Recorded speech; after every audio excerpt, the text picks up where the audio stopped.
प्रणाम स्वीकार करे देव, और मुझ जड़ बुद्धि को क्षमा भी कीजिएगा। मैं आपके भेद को पहचान नहीं पाया, परंतु मैं इतना अवश्य जानता हूं कि आपके दर्शन करने का सौभाग्य मुझे अकारण ही नहीं मिला। बताइए, क्या आज्ञा है मेरे लिए? सचमुच तुम तीव्र बुद्धि के स्वामी हो गरुड़। तुम चतुर, साहसी, धर्म का पालन करने वाले और संस्कारी भी हो। इनके अतिरिक्त भी कई गुण हैं तुम। हम उन्हीं गुणों को निखारने के लिए आए हैं, तुम्हें योग्य बनाने के लिए आए।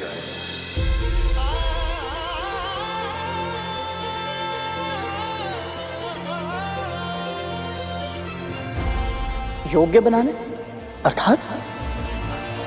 हाँ, तुम जिनकी कल्पना तक नहीं कर सकते ऐसे महत्वपूर्ण कार्य करना, विशेष उपलब्धियां प्राप्त करना, यह तुम्हारी नियति है गरुड़। परंतु नियति तभी प्राप्त की जा सकती है जब तुम उसके योग्य बनो।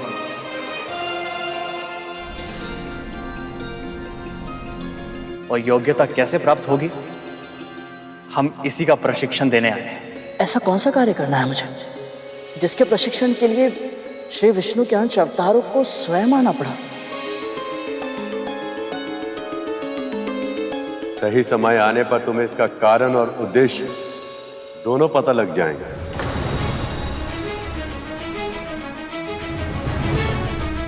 किंतु अभी हम तुमसे यह जानना चाहते हैं कि क्या तुम मन से, कर्म से और वचन से इस प्रशिक्षण को प्राप्त करने के लिए तैयार?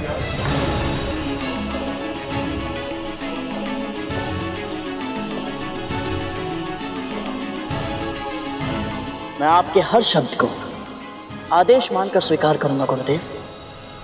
बताइए, क्या करना होगा मुझे?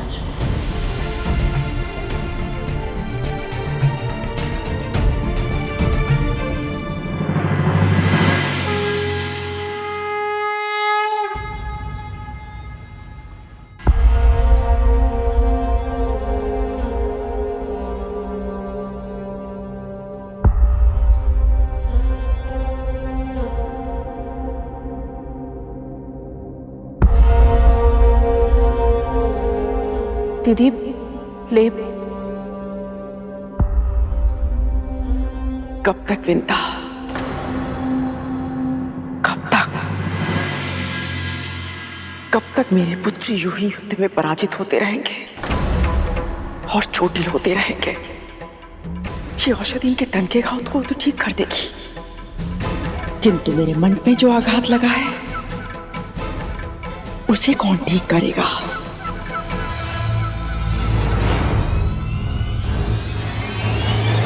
मैं भीतर से रक्त रंजित हो गई हूं,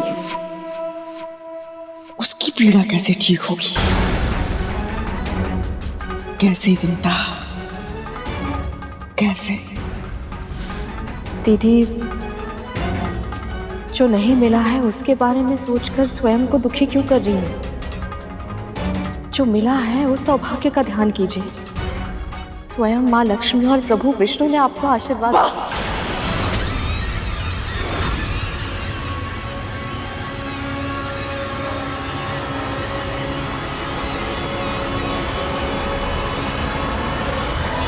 पर दीदी,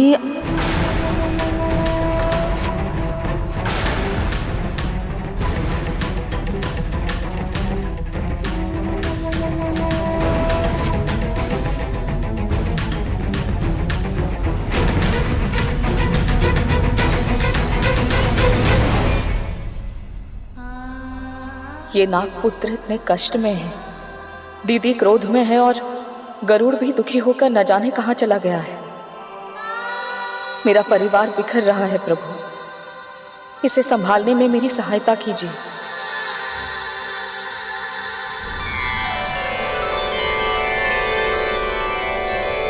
ओम आदित्याय विद्महे सहस्त्रकिरण्य धीमहि तन्नो सूर्य प्रचोदयात्। ओम।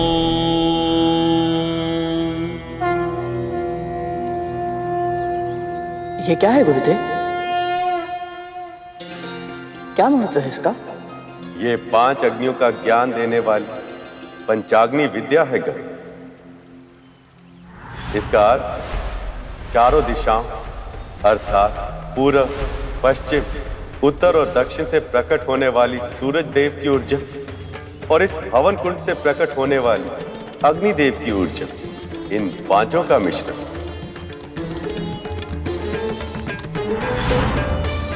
इससे साधक के अंतर्निहित शक्ति के प्रकटीकरण की प्रक्रिया आरंभ होती है।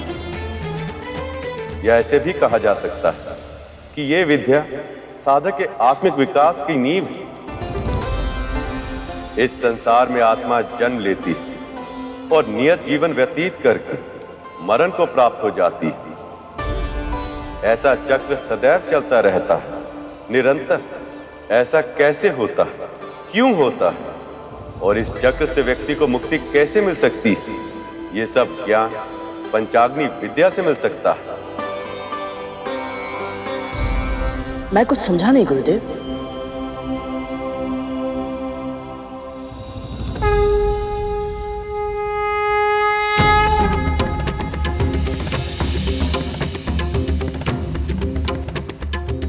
हम सब में एक दिव्य महाशक्ति छुपी होती है जिसका नाम कुंडलिनी। सामान्य रूप से यह महाशक्ति हमारे तन में सुप्त अवस्था में विद्यमान होती है, पर यदि इसे जगाया जाए तो 7 चक्रों से होते हुए ऊपर की ओर मस्तिष्क तक जाती है और सभी चक्रों को जागृत कर देती है। इनमें प्रथम चक्र होता है मूलाधार चक्र। मेरुदंड के मूल में स्थित इस चक्र को जब जागृत किया जाता है तो विभिन्न चुनौतियों का सामना करने की हमारी क्षमता में अद्भुत आत्मविश्वास का अनुभव होता है। ऐसा लगता है जैसे हम अपने दोनों पांवों पर पूरी दृढ़ता से खड़े होने में सक्षम हैं। पर जब ये अवरुद्ध तो हमें संकट का आभास होता है। ऐसा लगता है जैसे हम अस्थिर भूमि पर खड़े हैं और कभी भी गिर सकते हैं।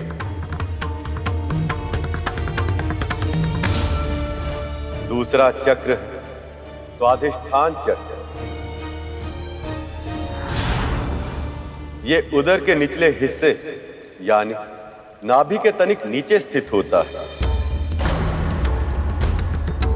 ये साधक के आत्मिक विकास के दूसरे चरण का प्रतीक है। हम अपनी और अन्य व्यक्तियों की भावनाओं के साथ कैसे जुड़ते हैं, इसे समझने में ये चक्र हमारी सहायता करता है।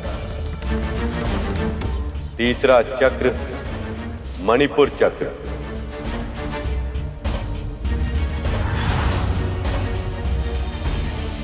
उदर के ऊपरी भाग में स्थित यह चक्र आत्मविश्वास को नियंत्रित करता है। जब साधक की कुंडलिनी मणिपुर चक्र तक पहुंच जाती है तो उसे स्पष्टता, आनंद, ज्ञान, बुद्धि, विवेक और सही निर्णय लेने की योग्यता अपने आप प्राप्त हो जाती है। चौथा चक्र अनाहत चक्र।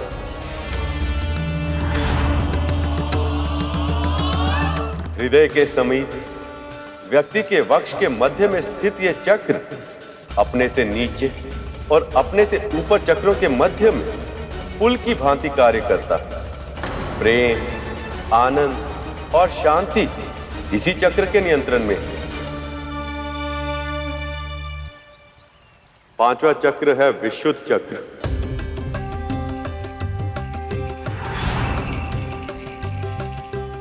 कंठ के पीछे स्थित यह चक्र संवाद, अभिव्यक्ति और सत्य को नियंत्रित करता है। आज्ञा चक्र। चक्रों के इस क्रम में ये छठा चक्र है गर्भ। कुछ व्यक्ति इसे साधक की तीसरी आंख भी कहते हैं, क्योंकि ये आत्मा की आंख की तरह कार्य करता है।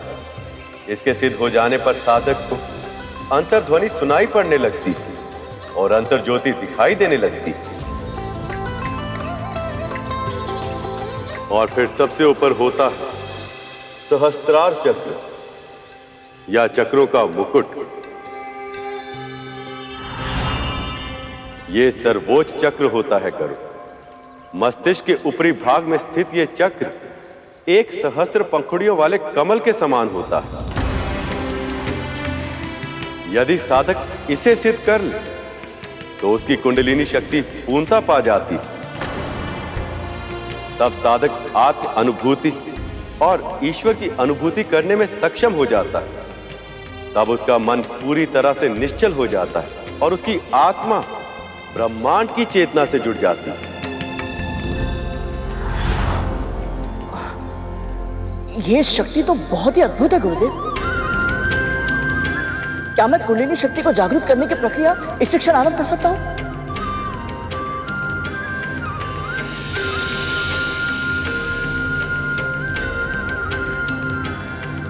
ये प्रक्रिया आसान नहीं है गरुड़। तुम्हें इस साधना में अपने आप को पूरी तरह से समर्पित करना होगा। मैं वचन देता हूं गुरुदेव, मैं आपके सभी निर्देशों का पूरी तरह से पालन करूंगा।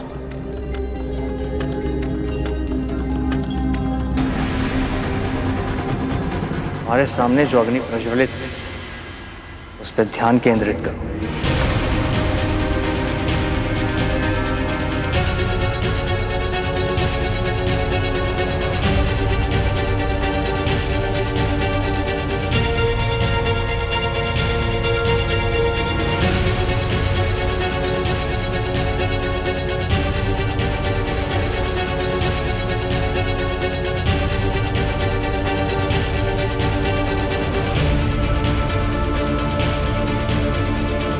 ये अभ्यास तुम्हारी कुंडलिनी शक्ति को जागृत करने हेतु आवश्यक है। कोई भी विद्या ग्रहण करने के लिए मन तथा मस्तिष्क को एकाग्रित करना आवश्यक है। प्रभु, गरुड़ को गुरु की सहायता अवश्य मिली, पर क्या सच में वो अपनी कुंडलिनी जागृत कर पाएगा? क्यों नहीं शेष। इतनी छोटी आयु में गरुड़ ने इतनी सारी उपलब्धियां प्राप्त की है। यदि मन और मस्तिष्क में ठान ले तो वो अवश्य सफल होगा। ये कहना सरल है देवी, पर करना कठिन, बहुत कठिन।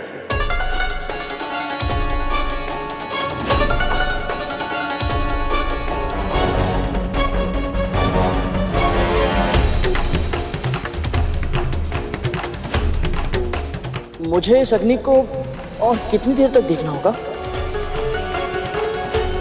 गरुड़ का मन तो बहुत ही चंचल है, इतनी शीघ्र भटक गया। इतने शीघ्र ही धैर्य को खो दोगे तो साधना कैसे करोगे गरुड़? यदि तुम अपनी कुंडलिनी शक्ति को जागृत करना चाहते हो तो योग, प्राणायाम और विश्राम के नियमों का कड़ा पालन करना होगा और ध्यान सदैव अपने लक्ष्य पर केंद्रित रखना होगा। इस प्रक्रिया में तुम जितने विचलित होगे उतना ही अधिक समय लगेगा।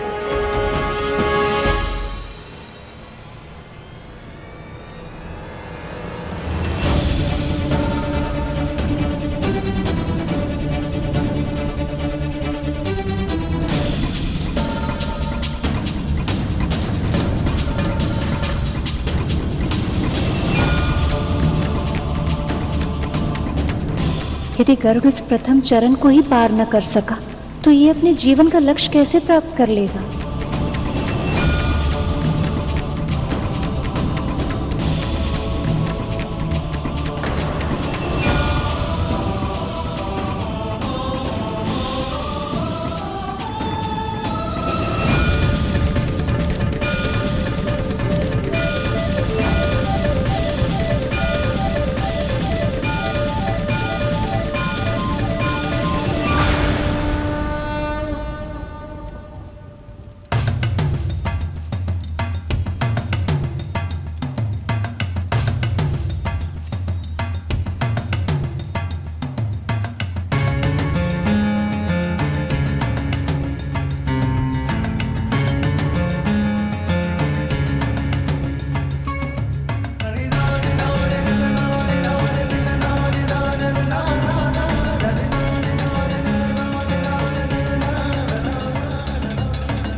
गरुड़, गरुड़,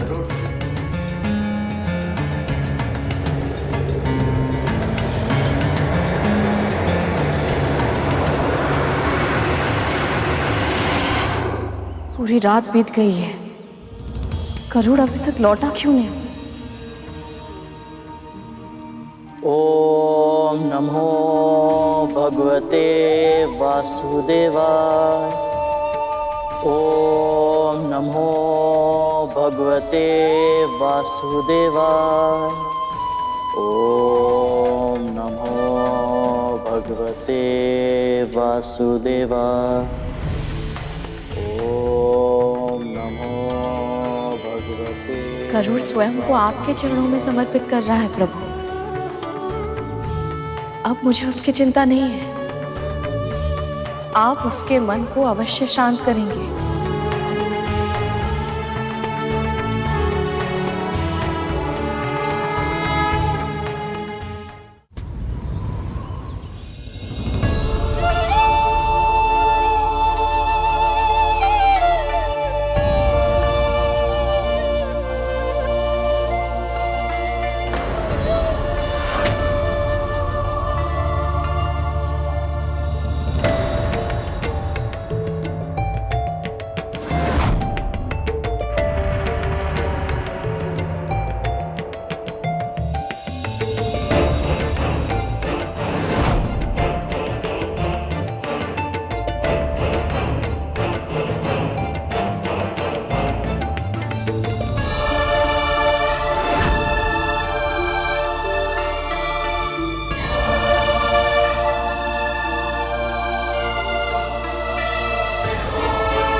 ना मुझे आपके उपचार की आवश्यकता है और ना ही आपकी दया की।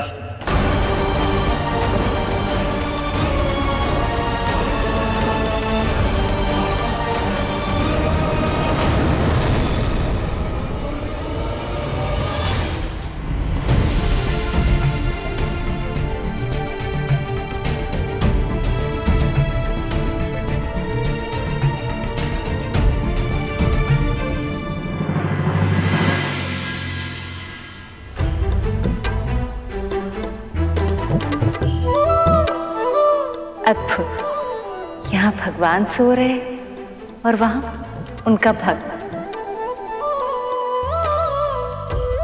योग निद्रा का भी अपना ही महत्व है देव। जितना परिश्रम आवश्यक है उतना ही विश्राम। परंतु प्रभु, पर मैं ये नहीं समझ पा रहा हूं प्रभु कि केवल गरुड़ ही नहीं, ध्यान की अवस्था में जाना लगभग सभी के लिए इतना कठिन क्यों होता है? कभी मस्तिष्क भटक जाता है तो कभी मन, और जब दोनों नियंत्रण में आ जाते हैं तो नींद आ जाती है।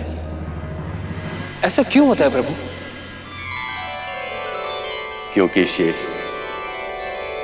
जब तन स्थिर होता तब मन विचरण करने लगता, और जब तन और मन दोनों स्थिर होते तो अवचेतन मन गतिशील हो जाता। शेष, यह अवचेतन मन तभी सक्रिय होता है जब हम स्वप्न देखते हैं। इसलिए आरंभ में सभी को नींद आती है, पर इस नींद में जब कोई स्वप्न आता है तो जब तक वह स्वप्न साकार नहीं हो जाता नींद नहीं आती।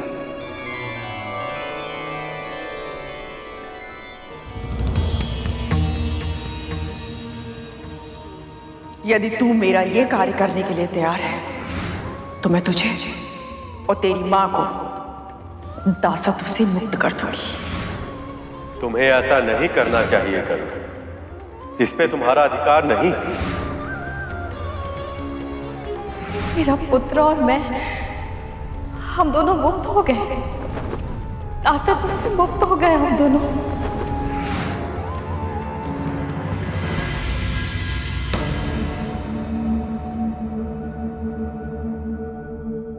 स्वप्न देख रहा था मैं, और इस स्वप्न को सत्य में परिवर्तित करके रहूंगा मैं।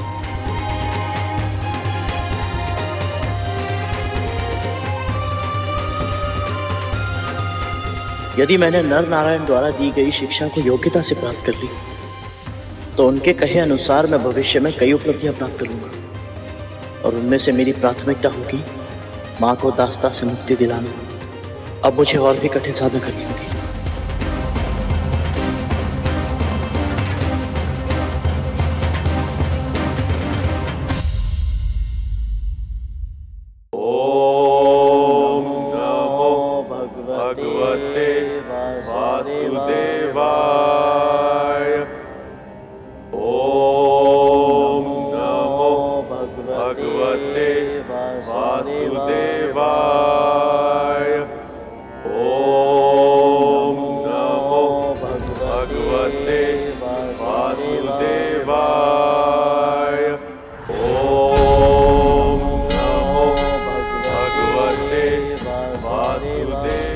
गरुड़ मूलाधार चक्र मेरे द्वारा नियंत्रित होता है। मैं तुम्हारे लिए उसे जागृत करता हूँ ताकि तुम जीवन संघर्ष की चिंता से उबर सको।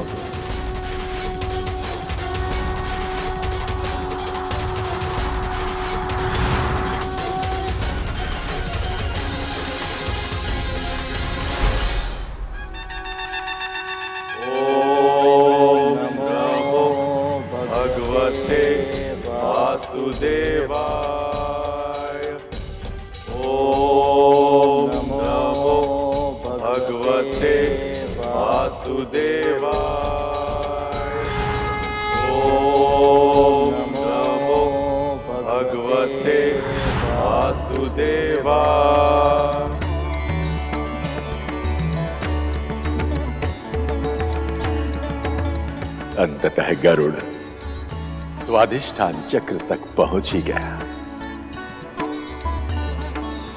ओम नमो भगवते वासुदेवाय।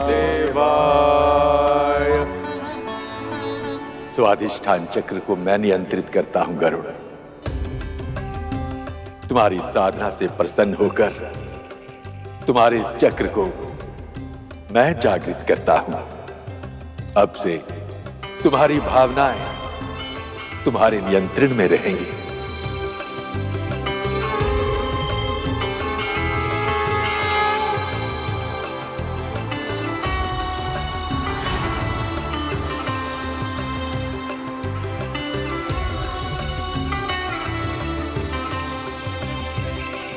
ओम नमो भगवते वासुदेवा।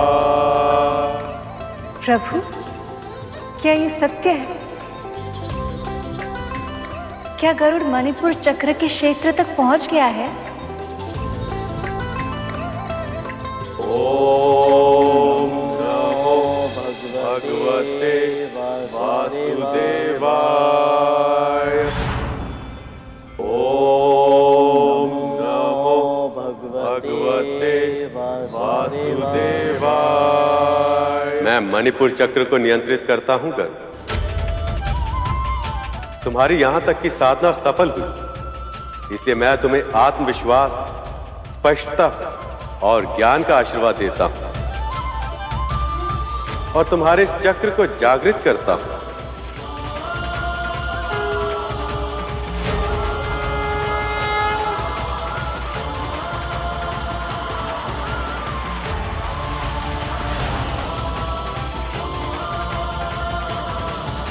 प्रभु,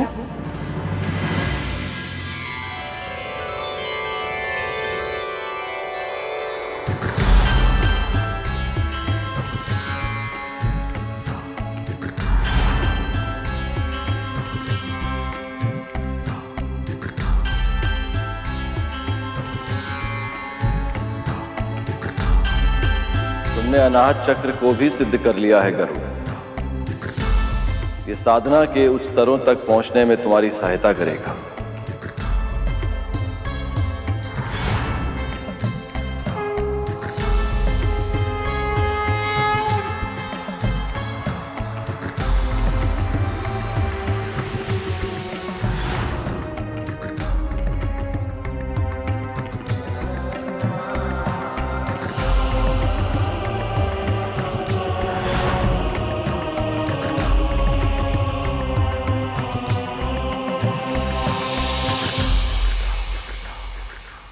जब विंता माँ को गरुड़ की इस असाधारण उपलब्धि के बारे में पता चलेगा तो कितनी प्रसन्न होंगी वो।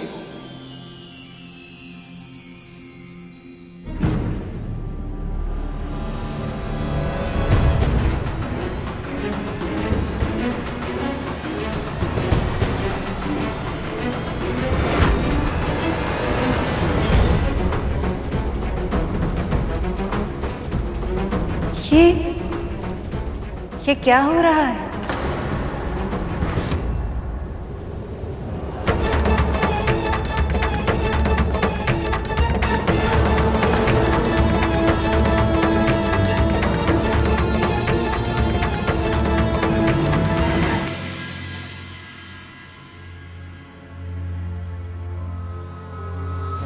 जब वासुकी को लेके जाना था तब देवताओं और असुरों दोनों ने सहमति दी थी कि मेरे पुत्रों में भी अमृत बांटा जाएगा। कद्रू,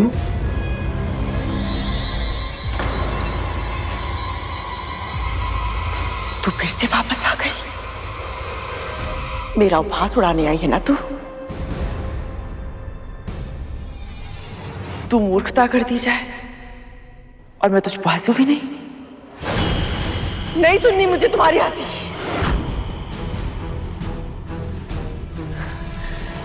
तेरी हंसी मेरे कान भेद रही है। चली जा यहां से, जाओ। 2 पल के लिए, केवल 2 पल के लिए अपने अभिमान को त्याग कर दे कद्रू। वो मेरी बात सुन, तू जो कर सकती थी तूने वो सब कुछ किया, किंतु फिर भी असफल रही ना। स्पष्ट है कि अपने लक्ष्य की प्राप्ति के लिए जिस मार्ग पर तुम चल रही थी वो उचित नहीं है। अभी भी समय है कद्रू, अपना मार्ग बदल दे। विनम्रता से स्वीकार कर ले कि विधि का विधान तू नहीं बदल सकती। महत्वाकांक्षाएं आवश्यक है, किंतु उसकी अति सदैव बुरी होती है।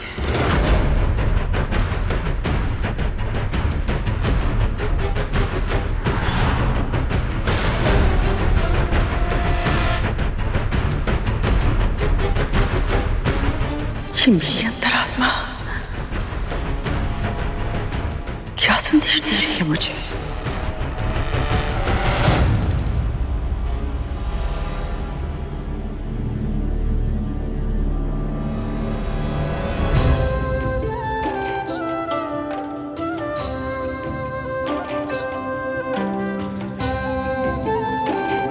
ओम नमो भगवते पुत्र, माँ,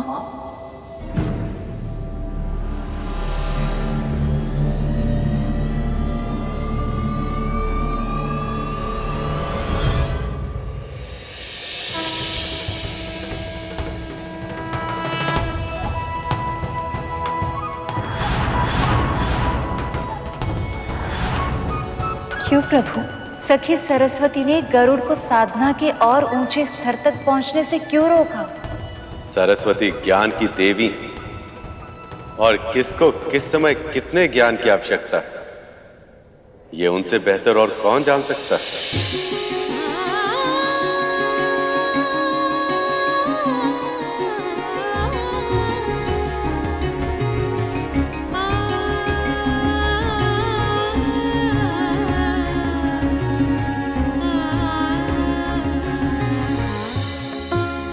प्रणाम स्वीकार करें।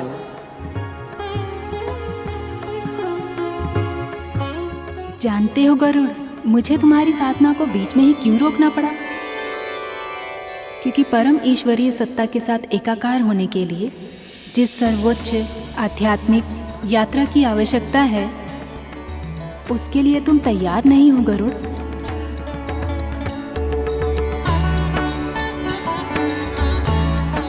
अपनी उस यात्रा को आरंभ करने से पहले तुम्हें मात्र ऋण चुकाना होगा। तुम्हें अपनी माँ को दास्ता से मुक्त कराना होगा।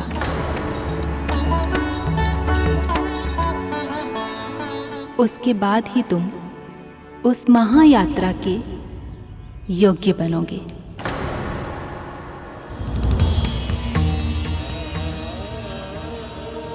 प्रभु, ये कैसी लीला है आपकी? गरुड़ आपका वाहन बनेगा, ये तो नियति है उसकी। किंतु फिर उसकी शिक्षा में ये प्रावधान क्यों? हो ना हो, अवश्य इसमें भी गरुड़ का कल्याण निहित है। मैं समझता हूँ। मैं तो इस बात से प्रसन्न हूं कि मेरा अनाहत अर्थात हृदय चक्र जागृत हो गया। मैं मेरी मां को कब और कैसे मुक्त करा पाऊंगा ये मैं नहीं जानता, परंतु कराऊंगा ये अवश्य जानता हूं।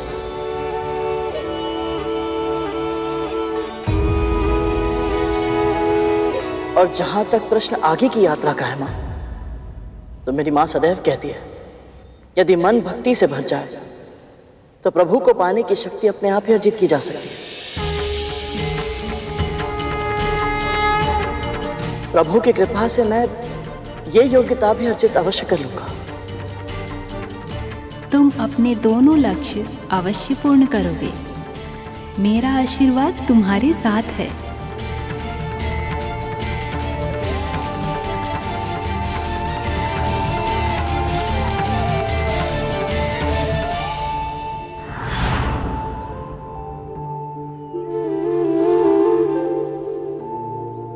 गुरुदेव, आप दोनों मेरे इस जागरण की आध्यात्मिक प्रक्रिया में मेरे गुरु बने, मेरा मार्गदर्शन किया, इसके लिए आप दोनों का बहुत बहुत आभार। अब मेरे मन की जिज्ञासा केवल आप दोनों ही शांत कर सकते हैं, इसलिए मुझे बताइए गुरुदेव, ऐसा कौन सा कार्य करना है मुझे जिसके लिए आप दोनों ने मुझे शिक्षा दी है? उस कार्य को समझने के लिए तुम्हें देवी कद्रू के मन को समझना होगा। गुरुदेव, जाओ पूछो उनसे कि उनके मन की सबसे बड़ी इच्छा क्या है।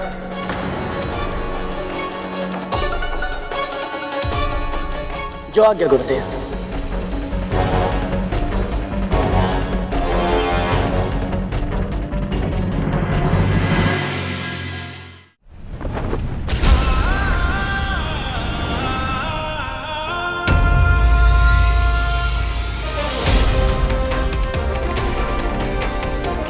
अब किसी भी मूल्य पर अपनी मां को दास्ता से मुक्त करा कर रहूंगा।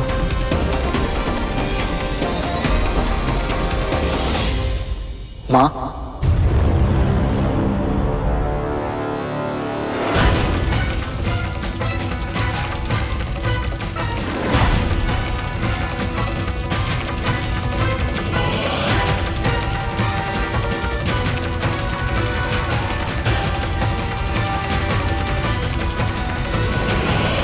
आपको ऐसे चिंतित नहीं देख सकता मां। बताइए, क्या है आपके मन में? क्या है आपकी सबसे बड़ी इच्छा?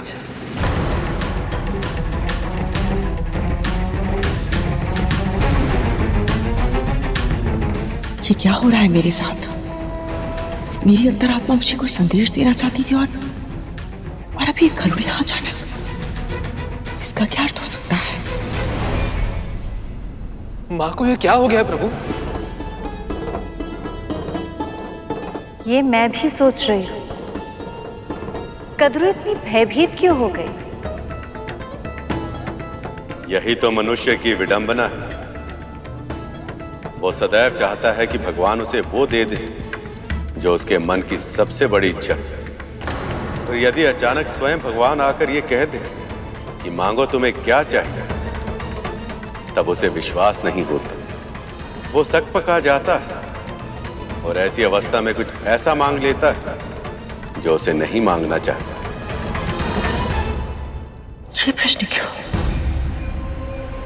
क्या उद्देश्य थी और क्यों जानना चाहता है मेरी इच्छा? तो मैं तो बस आपकी चिंता दूर करना चाहता हूँ, आपको प्रसन्न देखना चाहता हूँ। कुछ भी ऐसा है जिससे आपको शांति मिले, जिससे आपका मन संतुष्ट हो, मुझे बताइए। मैं आपकी इच्छा अवश्य पूरी करूंगा, फिर चाहे उसके लिए मुझे कोई भी मूल्य क्यों ना चुकाना पड़े। बताइए मां, क्या इच्छा है आपकी?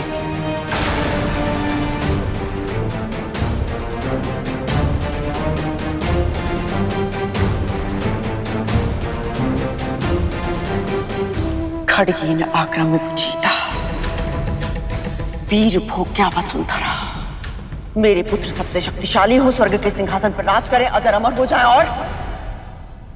और अमृत चाहिए मुझे।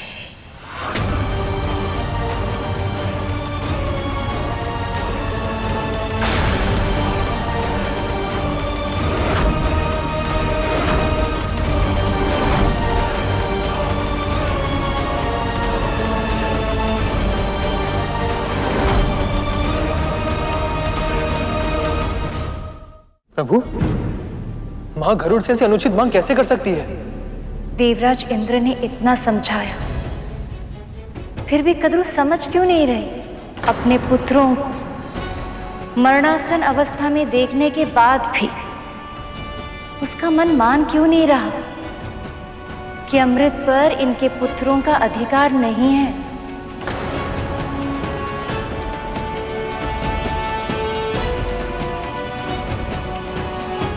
प्रभु,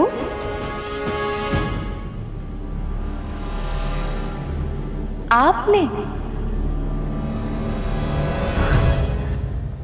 ही कद्रू के मन में अमृत की इच्छा जगाई प्रभु। पर क्यों आप गरुड़ को इतने बड़े धर्म संकट में डाल रहे हैं? यदि गरुड़ को भविष्य में मेरा वाहन बनना तो सर्वप्रथम उसे धर्म योद्धा बनना होगा। धर्म और अधर्म दोनों को समझना हो, यह गरुड़ की परीक्षा है देव। अब देखना ये कि वह किसका चुनाव करता है।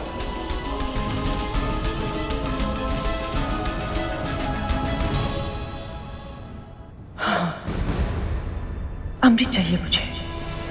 दीदी के पुत्रों के पास संजीवनी विद्या है और अदिति दीदी के पुत्रों के पास अमृत है, तो फिर उनसे रक्षा के लिए मेरे पुत्रों के पास भी समान शक्तियां होनी चाहिए।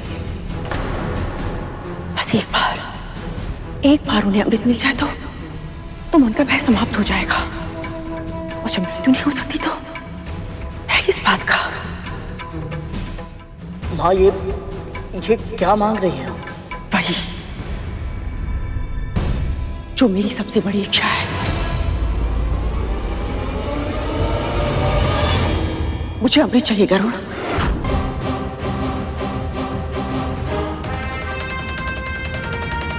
और मुझे विश्वास है कि तू ही ये काम कर सकता है, क्योंकि देवता तुझ पर विश्वास करते हैं।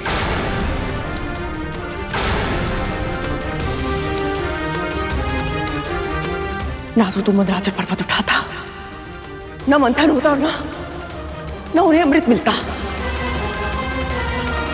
तू अमृत लाके दे मुझे, वो तुझे मना नहीं करेंगे गरुड़। जा, अमृत लाके दे मुझे। बस कीजिए महाराज, मैं अमृत नहीं ला सकता। मैं आपको पहले भी कह चुका हूं और फिर से कह रहा हूं कि अमृत किसे मिलेगा किसे नहीं, इसका निर्णय केवल और केवल प्रभु विष्णु ही ले सकते हैं।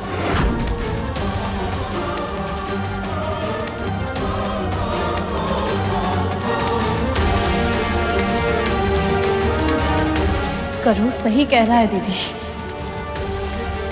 आपकी ये मांग अनुचित है।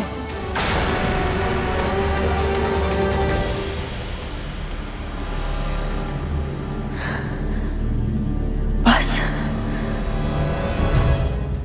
इतनी शीघ्र समाप्त हो गया तुम दोनों का स्वांग? स्वांग? और नहीं तो क्या? जब मेरी इच्छा पूरी नहीं करनी थी तो मेरे मन में आस क्यों जगाई तूने?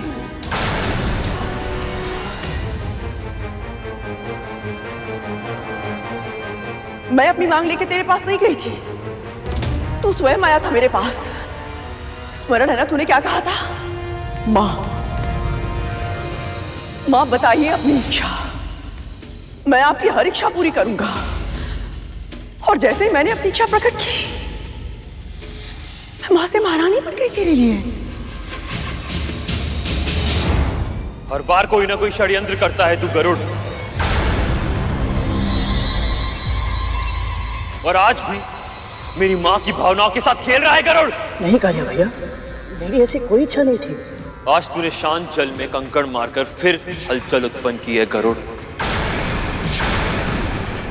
माँ सदैव तेरे ही कारण हम सबके लिए चिंतित रहती है, लेकिन और नहीं। आज मैं माँ की इस चिंता के कारण को सदैव के लिए समाप्त कर दूंगा।